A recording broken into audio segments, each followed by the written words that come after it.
How much do you think artists get paid to perform their music and film? Just to add to what Liz was saying, I'm a film and TV composer. I've worked on a ton of movies, and I've also helped produce songs for movies with artists, and sometimes it's on screen, sometimes it's not, but I think it's good to know. The level that she's talking about, I don't deal with that, so I'm sure that the number she's talking about makes sense.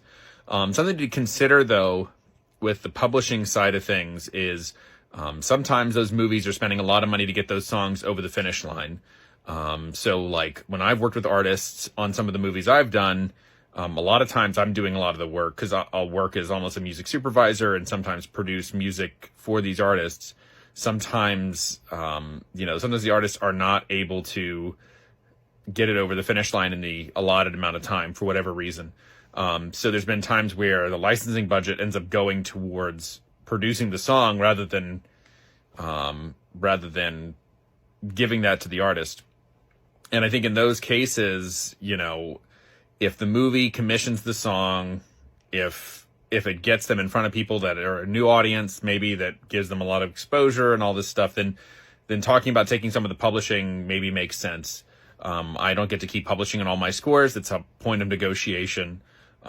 So, you take it or leave it. You kind of figure it out. And also, as a disclaimer, I think she's right. I don't work on the levels that she's working on with like the $400,000 artist fee and all that kind of stuff. That's not the level I'm working on. Most of the movies that I work on, it's a band that we're sort of somehow connected to that can come on set and perform. That's the kind of level that I usually work with. They're very rarely a named artist. There's just not a budget for that.